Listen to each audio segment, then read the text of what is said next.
Eyes of the heart, long, long ago. The day my daughter was born was the happiest day of my life. I held her in my arms, so small and so very perfect, and I promised her that I would always protect her from everything. Her name was Anna, and she was the most beautiful baby I had ever seen. She had 10 little fingers and 10 perfect little toes.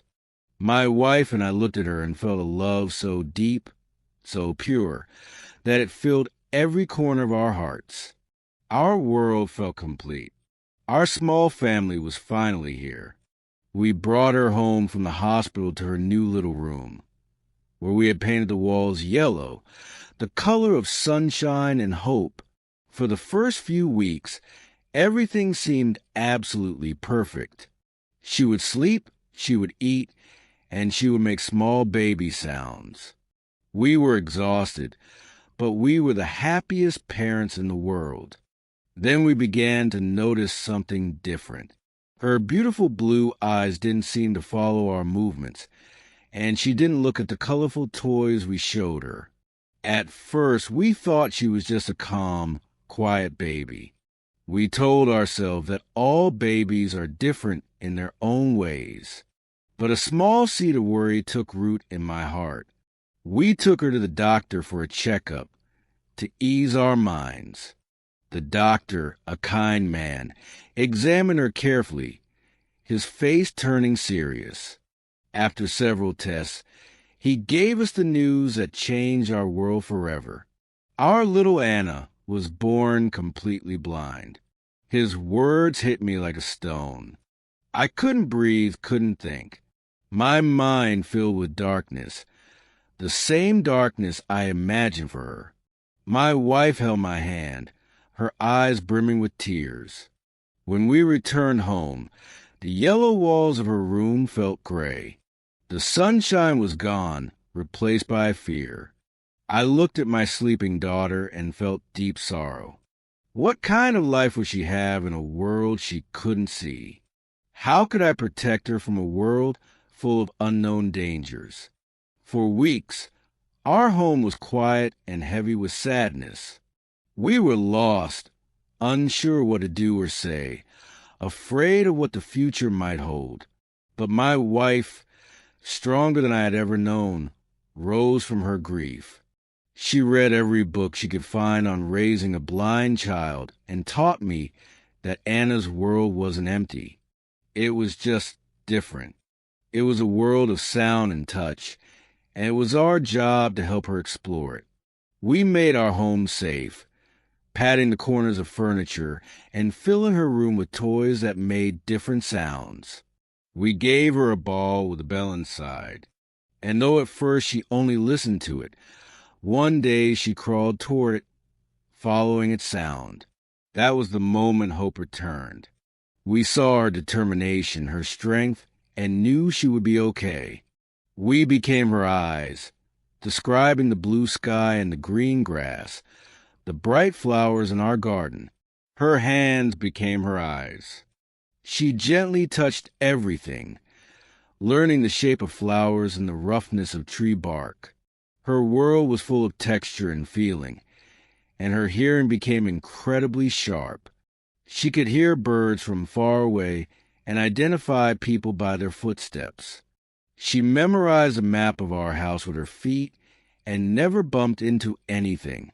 She wasn't living in darkness. She was living in a different kind of light, a world of sound, scent, and touch. In many ways, her world was richer than ours. One day I asked her what she thought the color red felt like, telling her apples and fire trucks were red. She smiled and said red must feel like the warm summer sun, like a hug from me or her mother. Her answer was so simple yet profoundly beautiful. She wasn't missing the world. She was creating her own, built from feelings, love, and warmth.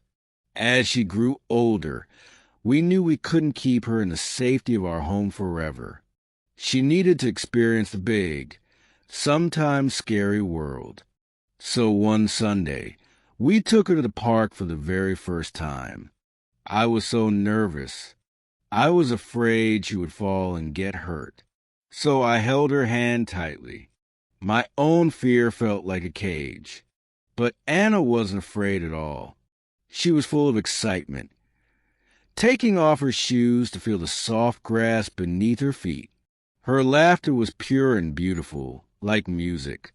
She wanted to touch everything, the flowers, the big trees, and listen to the other children laughing and playing nearby.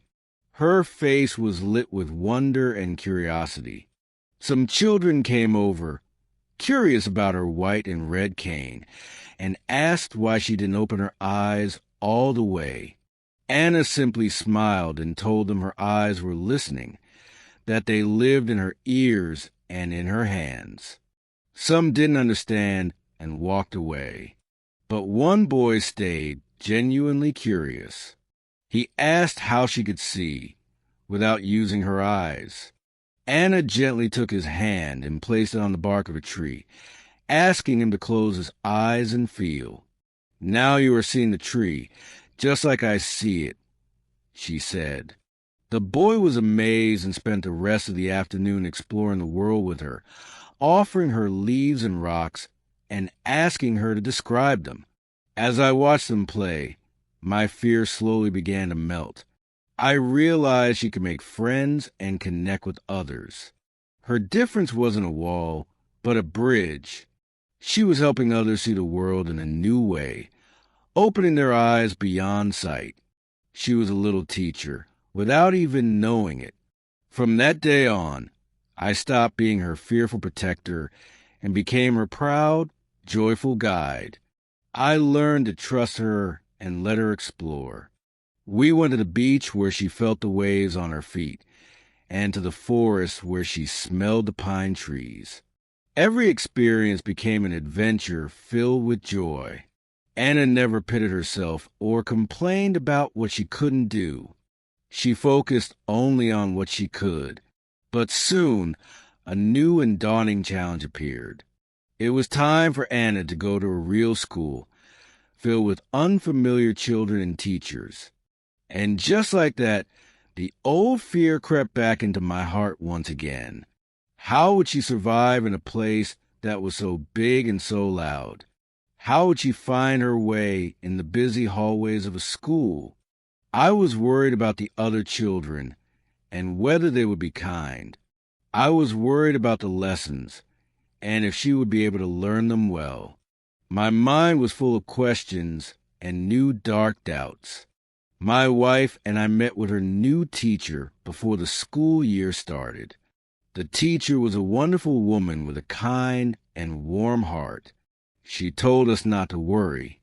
She would take good care of Anna. She showed us special books written in Braille with small bumps Anna could read with her fingers. She showed us the classroom and where Anna would sit. On the first day of school, I walked Anna to the classroom door. My heart was pounding.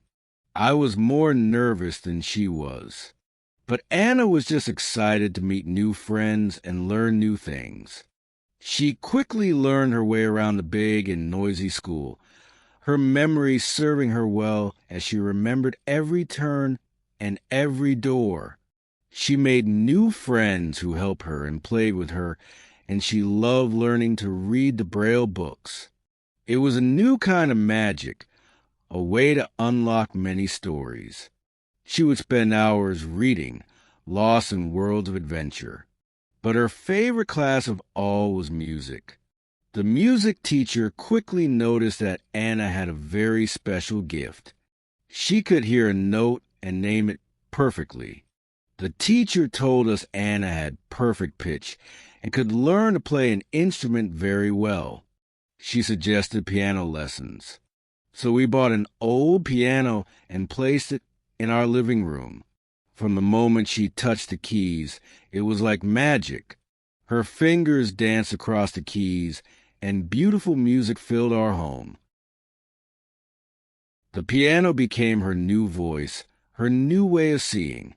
Through music, she expressed everything she felt: joy, sadness, curiosity. She once told me each key, had its own color. Low notes were deep blues and purples, while high notes were bright yellows and whites. Her music was more than sound. It was a painting in motion, a vivid world she created without sight. Her blindness wasn't a weakness. It became her artistic strength. As the years passed, Anna grew into a bright, confident girl and became one of the top students at her school. She loved to learn, and her mind was sharp and quick. When she reached her teenage years, she longed for more independence. She wanted to go out with her friends like other girls. She did want me to be her shadow, always following her. It was difficult for me to let go. This world could be so dangerous, but I knew she needed space to grow strong. I had to learn to trust her and trust the world a little more. That was one of the hardest lessons I faced as a father. My love for her was deep, but so was my fear. One day, she asked to go to her best friend's house alone, taking the city bus by herself. My heart wanted to say no, but I knew I had to let her go. I walked her to the bus stop and told the driver her stop. Then I stood and watched the bus drive away until it was just a small dot. I spent the next few hours staring at the clock. When she came home that evening, she was glowing with pride. She had done it, completely on her own, and she was perfectly fine. That day, she grew older, and so did I. Her music also matured, becoming more beautiful and complex. She began writing her own songs on her old piano, songs filled with her feelings, her stories, and her dreams. She wrote one about the color blue, saying it was the sound of rain on a window at night, a sad but peaceful feeling. She wrote another about the sun on her face, calling it my yellow song, full of joy and warmth. When she played it, the whole room felt bright. Her music touched everyone who heard it. Through her songs, she helped people see the world differently, through sound, through emotion, through a unique and beautiful perspective. It made people feel things they had never felt before. Anna finished high school at the top of her class, and we were so proud of her and everything she had accomplished. She had overcome so many challenges with grace and strength. For her graduation, the school asked her to perform a song, and she chose to play one of her own compositions for everyone. It was her first time performing for such a large audience. She walked onto the stage with her white cane, radiating confidence, and as she sat at the grand piano, a deep silence settled over the hall. Then she began to play, and the world seemed to stop and listen. Her song was about seeing the light with your heart, and it was filled with such powerful emotion that there wasn't a single dry eye in the room when she finished. The entire audience stood in a long, heartfelt ovation.